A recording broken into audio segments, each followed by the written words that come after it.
ករណីចរាចរណ៍ប្រិមិត្តយើងបាទនៅទីតាំងភូមិសាក់សំពៅសង្កាត់សាក់សំពៅខណ្ឌនគររាជធានីភ្នំពេញនៅតាមបណ្ដោយផ្លូវក្រវ៉ាត់ក្រុងទី3បាទថ្ងៃទី14ខែ6និងឆ្នាំ2026វេលាម៉ោងប្រហែលជា3បាទហើយម៉ូតូខ្ទេចទេប្រិមិត្តបាទម៉ូតូខ្ទេចបាទម៉ាប៊ីកបាទដែលមានផ្លាកលេខ1N 57និង12បាទ 1N 57និង12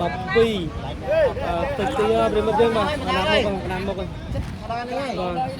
ហើយឥឡូវវត្តមានបងជាការពារក៏ដូចជាសមត្ថកិច្ចមកដល់កន្លែងការខែដែរកំពុងតែតាក់ទងឡានពេទ្យបាទអូយទីថាលបួសពួនដែរបាទប្រិមិត្តយើងបាទហើយបងប្អូនសាច់ញាតិអីក៏មកមើលដល់កន្លែងការខែដែរបាទគេថាដាច់មុខដាច់មាត់សឡប់បាត់មាត់បាត់កបាត់ហើយប្រិមិត្តយើងបាទហើយតាមការបញ្ជាក់របស់បងប្អូននៅចិត្តហ្នឹងថាឡានដឹកដីបាទឡានដឹកដី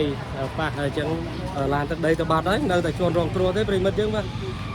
នៅជាន់រងគ្រោះកំពុងតែបក់ផងអីផងជូតឈាមបាទអូបាទមែនតើចរាចរណ៍សឹងថាសឹងរាល់ថ្ងៃហើយប្រិមិត្តបាទសូមមានការប្រុងប្រយ័ត្នទាំងអស់គ្នាហើយឥឡូវឡានពេទ្យបាទឡានពេទ្យក៏មកដល់ទីតាំងដែរបាទ